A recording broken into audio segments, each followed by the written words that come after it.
Finance ಕಂಪನಿಗಳು ಹಾಗೆ ಅಲ್ಲಿನ ಸಾಲದಿಂದ ಆಗ್ತಾ ಇರುವ ಒತ್ತಡಕ್ಕೆ ಬಲಿಯಾಗ್ತಿದ್ದಾರೆ ಅನೇಕ ಮಂದಿ.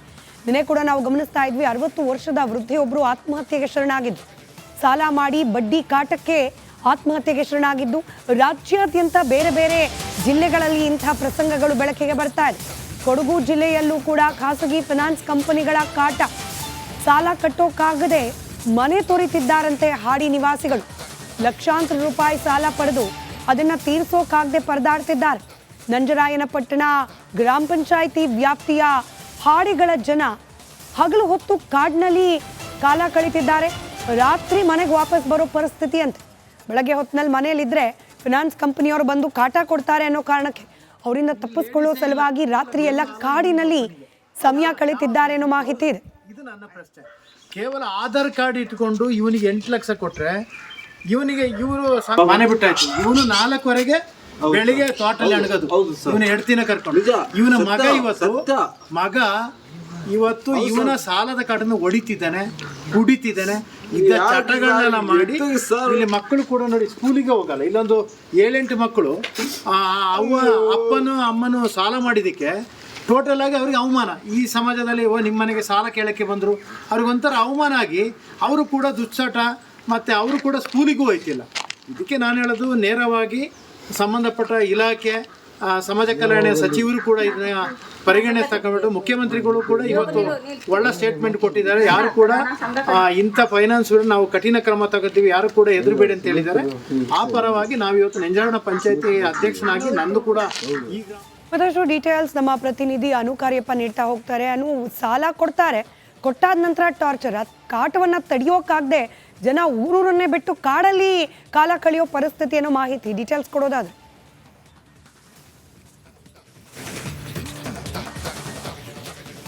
ಸ್ಮಿತಾ, ಇದು ಕೊಡಗು ಜಿಲ್ಲೆಯ ಸಾಕಷ್ಟು ಕಡೆಗಳಲ್ಲಿ ನಡೀತಾ ಇದೆ. ಇದು ನಾವೀಗ ತೋರಿಸಿರುವಂಥದ್ದು ನಂಜರಾಯಪಟ್ಟಣ ಗ್ರಾಮ ಪಂಚಾಯತ್ ವ್ಯಾಪ್ತಿಯ ನಂಜರಾಯಪಟ್ಟಣ ಗ್ರಾಮ ಪಂಚಾಯತ್ ವ್ಯಾಪ್ತಿಯಲ್ಲಿ ಸಾಕಷ್ಟು ಈ ಹಾಡಿಗಳಿದೆ. ಗಿರಿಜನರ ಹಾಡಿ ಅಂತ ಬೇರೆ ಬೇರೆ ಹಾಡಿಗಳಿದೆ. ಮೀನ್ಕೊಲ್ಲಿ ಹಾಡಿ ಇರ್ಬೋದು, ಬೆಳ್ಳಿ ಪೈಸರ್ ಇರ್ಬೋದು, ಬೇರೆ ಬೇರೆ ಕಡೆ ಸಾಕಷ್ಟು ಸುಮಾರು 20ರಿಂದ 25 ಕುಟುಂಬ ಈಗಾಗಲೇ ಮನೆ ಖಾಲಿ ಮಾಡಿದೆ. ಕೆಲವರು ಹೊರ ರಾಜ್ಯ ಅಂದರೆ ಕೇರಳಕ್ಕೆ ಹೋಗಿ ಅಲ್ಲಿದ್ದಾರೆ. ಮತ್ತೆ ಕೆಲವರು ಬೆಳಿಗ್ಗೆ ಕಾಡಿಗೆ ಹೋದರೆ ಸಂಜೆ ಬರುವಂಥದ್ದು, ಯಾಕಂದರೆ ಇವರು ಬಂದು ಕಾಟ ಕೊಡ್ತಾರೆ ಅಂತ ಹೇಳುವಂಥದ್ದು. ಕಾಡಲ್ಲೇ ಇದ್ದು ಅಥವಾ ಬೇರೆ ತೋಟದಲ್ಲಿ ಕೆಲಸ ಮಾಡ್ಕೊಂಡಿದ್ದು ರಾತ್ರಿ ಬಂದು ಮನೆ ಸೇರುವಂಥದ್ದು. ಅಂದರೆ ಅವರು ಲಕ್ಷಾಂತರ ರೂಪಾಯಿ ಸಾಲ ಪಡ್ಕೊಂಡಿದ್ದಾರೆ. ಈ ಬೇರೆ ಬೇರೆ ಫೈನಾನ್ಸ್ ಕಂಪನಿಗಳು ಏನು ಮಾಡಿದೆ ಅಂದರೆ, ಅವರ ಕೇವಲ ಆಧಾರ್ ಕಾರ್ಡ್ ನೋಡಿ ಅವರಿಗೆ ಲಕ್ಷಾಂತರ ರು ಸಾಲ ಕೊಟ್ಟಿರುವಂಥದ್ದು. ಈ ನಾವು ಬೇರೆ ಕಡೆ ಬ್ಯಾಂಕ್ಗಳಲ್ಲಿ ಅಥವಾ ಬೇರೆ ಕಡೆ ಸಾಲ ತೆಗೆಯುವಾಗ ಜಾಮೀನು ಕೇಳ್ತಾರೆ. ಇದಕ್ಕೆ ಜಾಮೀನು ಏನೂ ಇಲ್ಲ, ಕೇವಲ ಆಧಾರ್ ಕಾರ್ಡಿಂದ ಸಾಲ ಕೊಟ್ಟಿದ್ದಾರೆ. ಈಗ ಬಂದು ಅವರನ್ನು ಪೀಡಿಸ್ತಾ ಇದ್ದಾರೆ. ಇವರಿಗೆ ಕಟ್ಟಲಿಕ್ಕೆ ಆಗ್ತಾ ಇಲ್ಲ. ಇವರು ಸಿಗುತ್ತೆ ಅಂತ ಹೇಳಿ ಇವರು ಕೂಡ ಸಾಕಷ್ಟು ಲಕ್ಷಾಂತರ ರು ಸಾಲ ಮಾಡಿದ್ದಾರೆ. ಈಗ ತೀರಿಸಲಿಕ್ಕೆ ಆಗ್ತಾ ಇಲ್ಲ. ಫಿನಾನ್ಸ್ ಕಂಪನಿಗಳು ಹಾಗೆ ಅಲ್ಲಿನ ಸಾಲದಿಂದ ಆಗ್ತಾ ಇರುವ ಒತ್ತಡಕ್ಕೆ ಬಲಿಯಾಗ್ತಿದ್ದಾರೆ ಅನೇಕ ಮಂದಿ.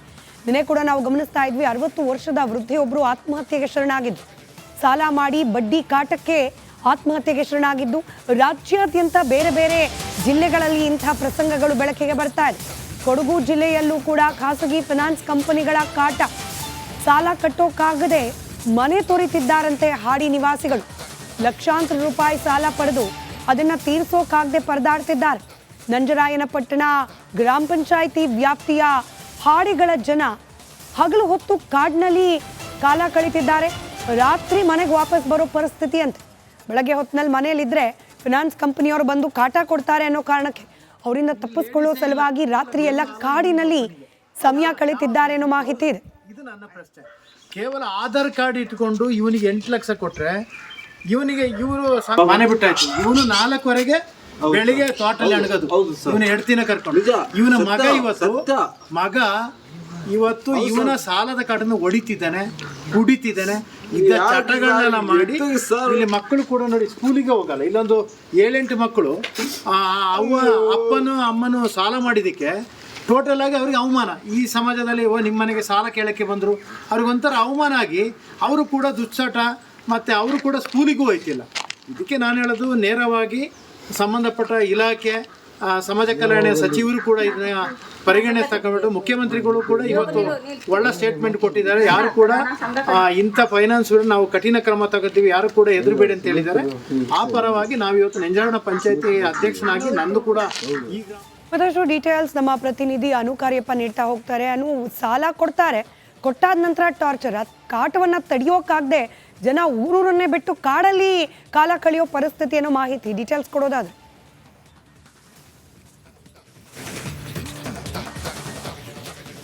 ಸ್ಮಿತಾ, ಇದು ಕೊಡಗು ಜಿಲ್ಲೆಯ ಸಾಕಷ್ಟು ಕಡೆಗಳಲ್ಲಿ ನಡೀತಾ ಇದೆ. ಇದು ನಾವೀಗ ತೋರಿಸಿರುವಂಥದ್ದು ನಂಜರಾಯಪಟ್ಟಣ ಗ್ರಾಮ ಪಂಚಾಯತ್ ವ್ಯಾಪ್ತಿ. ನಂಜರಾಯಪಟ್ಟಣ ಗ್ರಾಮ ಪಂಚಾಯತ್ ವ್ಯಾಪ್ತಿಯಲ್ಲಿ ಸಾಕಷ್ಟು ಈ ಹಾಡಿಗಳಿದೆ, ಗಿರಿಜನರ ಹಾಡಿ ಅಂತ ಬೇರೆ ಬೇರೆ ಹಾಡಿಗಳಿದೆ. ಮೀನ್ಕೊಲ್ಲಿ ಹಾಡಿ ಇರ್ಬೋದು, ಬೆಳ್ಳಿ ಪೈಸರ್ ಇರ್ಬೋದು, ಬೇರೆ ಬೇರೆ ಕಡೆ ಸಾಕಷ್ಟು ಸುಮಾರು 20ರಿಂದ 25 ಕುಟುಂಬ ಈಗಾಗಲೇ ಮನೆ ಖಾಲಿ ಮಾಡಿದೆ. ಕೆಲವರು ಹೊರ ರಾಜ್ಯ ಅಂದರೆ ಕೇರಳಕ್ಕೆ ಹೋಗಿ ಅಲ್ಲಿದ್ದಾರೆ. ಮತ್ತೆ ಕೆಲವರು ಬೆಳಿಗ್ಗೆ ಕಾಡಿಗೆ ಹೋದರೆ ಸಂಜೆ ಬರುವಂಥದ್ದು, ಯಾಕಂದರೆ ಇವರು ಬಂದು ಕಾಟ ಕೊಡ್ತಾರೆ ಅಂತ ಹೇಳುವಂಥದ್ದು. ಕಾಡಲ್ಲೇ ಇದ್ದು ಅಥವಾ ಬೇರೆ ತೋಟದಲ್ಲಿ ಕೆಲಸ ಮಾಡ್ಕೊಂಡಿದ್ದು ರಾತ್ರಿ ಬಂದು ಮನೆ ಸೇರುವಂಥದ್ದು. ಅಂದರೆ ಅವರು ಲಕ್ಷಾಂತರ ರೂಪಾಯಿ ಸಾಲ ಪಡ್ಕೊಂಡಿದ್ದಾರೆ. ಈ ಬೇರೆ ಬೇರೆ ಫೈನಾನ್ಸ್ ಕಂಪನಿಗಳು ಏನು ಮಾಡಿದೆ ಅಂದರೆ ಅವರು ಕೇವಲ ಆಧಾರ್ ಕಾರ್ಡ್ ನೋಡಿ ಅವರಿಗೆ ಲಕ್ಷಾಂತರ ರು ಸಾಲ ಕೊಟ್ಟಿರುವಂಥದ್ದು. ನಾವು ಬೇರೆ ಕಡೆ ಬ್ಯಾಂಕ್ಗಳಲ್ಲಿ ಅಥವಾ ಬೇರೆ ಕಡೆ ಸಾಲ ತೆಗೆಯುವಾಗ ಜಾಮೀನು ಕೇಳ್ತಾರೆ. ಇದಕ್ಕೆ ಜಾಮೀನು ಏನೂ ಇಲ್ಲ, ಕೇವಲ ಆಧಾರ್ ಕಾರ್ಡಿಂದ ಸಾಲ ಕೊಟ್ಟಿದ್ದಾರೆ. ಈಗ ಬಂದು ಅವರನ್ನು ಪೀಡಿಸ್ತಾ ಇದ್ದಾರೆ. ಇವರಿಗೆ ಕಟ್ಟಲಿಕ್ಕೆ ಆಗ್ತಾ ಇಲ್ಲ. ಇವರು ಸಿಗುತ್ತೆ ಅಂತ ಹೇಳಿ ಇವರು ಕೂಡ ಸಾಕಷ್ಟು ಲಕ್ಷಾಂತರ ಸಾಲ ಮಾಡಿದ್ದಾರೆ. ಈಗ ತೀರಿಸಲಿಕ್ಕೆ ಆಗ್ತಾ ಇಲ್ಲ. ಫಿನಾನ್ಸ್ ಕಂಪನಿಗಳು ಹಾಗೆ ಅಲ್ಲಿನ ಸಾಲದಿಂದ ಆಗ್ತಾ ಇರುವ ಒತ್ತಡಕ್ಕೆ ಬಲಿಯಾಗ್ತಿದ್ದಾರೆ ಅನೇಕ ಮಂದಿ. ನಿನ್ನೆ ಕೂಡ ನಾವು ಗಮನಿಸ್ತಾ ಇದ್ವಿ, 60 ವರ್ಷದ ವೃದ್ಧೆಯೊಬ್ಬರು ಆತ್ಮಹತ್ಯೆಗೆ ಶರಣಾಗಿದ್ದು, ಸಾಲ ಮಾಡಿ ಬಡ್ಡಿ ಕಾಟಕ್ಕೆ ಆತ್ಮಹತ್ಯೆಗೆ ಶರಣಾಗಿದ್ದು, ರಾಜ್ಯಾದ್ಯಂತ ಬೇರೆ ಬೇರೆ ಜಿಲ್ಲೆಗಳಲ್ಲಿ ಇಂಥ ಪ್ರಸಂಗಗಳು ಬೆಳಕಿಗೆ ಬರ್ತಾ ಇದೆ. ಕೊಡಗು ಜಿಲ್ಲೆಯಲ್ಲೂ ಕೂಡ ಖಾಸಗಿ ಫಿನಾನ್ಸ್ ಕಂಪನಿಗಳ ಕಾಟ, ಸಾಲ ಕಟ್ಟೋಕ್ಕಾಗದೆ ಮನೆ ತೊರೆತಿದ್ದಾರಂತೆ ಹಾಡಿ ನಿವಾಸಿಗಳು. ಲಕ್ಷಾಂತರ ರೂಪಾಯಿ ಸಾಲ ಪಡೆದು ಅದನ್ನ ತೀರಿಸೋಕಾಗದೆ ಪರದಾಡ್ತಿದ್ದಾರೆ.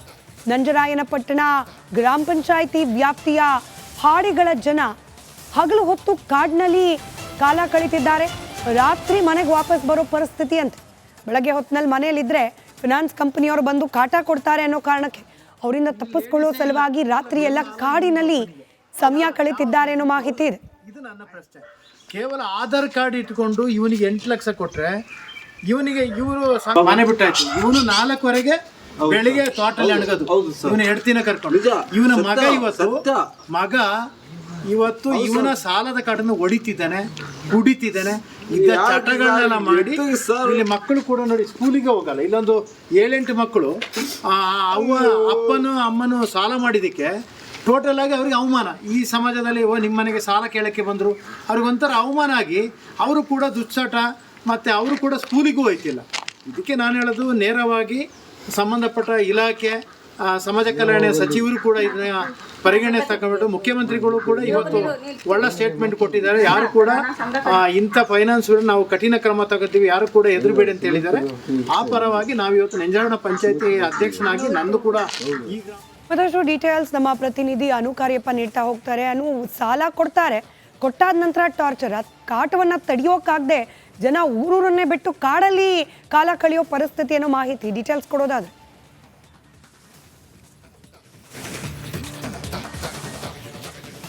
ಸ್ಮಿತಾ, ಇದು ಕೊಡಗು ಜಿಲ್ಲೆಯ ಸಾಕಷ್ಟು ಕಡೆಗಳಲ್ಲಿ ನಡೀತಾ ಇದೆ. ಇದು ನಾವೀಗ ತೋರಿಸಿರುವಂಥದ್ದು ನಂಜರಾಯಪಟ್ಟಣ ಗ್ರಾಮ ಪಂಚಾಯತ್ ವ್ಯಾಪ್ತಿ. ನಂಜರಾಯಪಟ್ಟಣ ಗ್ರಾಮ ಪಂಚಾಯತ್ ವ್ಯಾಪ್ತಿಯಲ್ಲಿ ಸಾಕಷ್ಟು ಈ ಹಾಡಿಗಳಿದೆ, ಗಿರಿಜನರ ಹಾಡಿ ಅಂತ ಬೇರೆ ಬೇರೆ ಹಾಡಿಗಳಿದೆ. ಮೀನ್ಕೊಲ್ಲಿ ಹಾಡಿ ಇರ್ಬೋದು, ಬೆಳ್ಳಿ ಪೈಸರ್ ಇರ್ಬೋದು, ಬೇರೆ ಬೇರೆ ಕಡೆ ಸಾಕಷ್ಟು ಸುಮಾರು 20ರಿಂದ 25 ಕುಟುಂಬ ಈಗಾಗಲೇ ಮನೆ ಖಾಲಿ ಮಾಡಿದೆ. ಕೆಲವರು ಹೊರ ರಾಜ್ಯ ಅಂದರೆ ಕೇರಳಕ್ಕೆ ಹೋಗಿ ಅಲ್ಲಿದ್ದಾರೆ.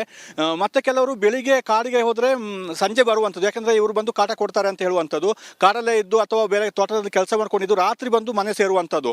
ಅಂದರೆ ಅವರು ಲಕ್ಷಾಂತರ ರೂಪಾಯಿ ಸಾಲ ಪಡ್ಕೊಂಡಿದ್ದಾರೆ. ಈ ಬೇರೆ ಬೇರೆ ಫೈನಾನ್ಸ್ ಕಂಪನಿಗಳು ಏನು ಮಾಡಿದೆ ಅಂದರೆ ಅವರು ಕೇವಲ ಆಧಾರ್ ಕಾರ್ಡ್ ನೋಡಿ ಅವರಿಗೆ ಲಕ್ಷಾಂತರ ರು ಸಾಲ ಕೊಟ್ಟಿರುವಂಥದ್ದು. ನಾವು ಬೇರೆ ಕಡೆ ಬ್ಯಾಂಕ್ಗಳಲ್ಲಿ ಅಥವಾ ಬೇರೆ ಕಡೆ ಸಾಲ ತೆಗೆಯುವಾಗ ಜಾಮೀನು ಕೇಳ್ತಾರೆ. ಇದಕ್ಕೆ ಜಾಮೀನು ಏನೂ ಇಲ್ಲ, ಕೇವಲ ಆಧಾರ್ ಕಾರ್ಡಿಂದ ಸಾಲ ಕೊಟ್ಟಿದ್ದಾರೆ. ಈಗ ಬಂದು ಅವರನ್ನು ಪೀಡಿಸ್ತಾ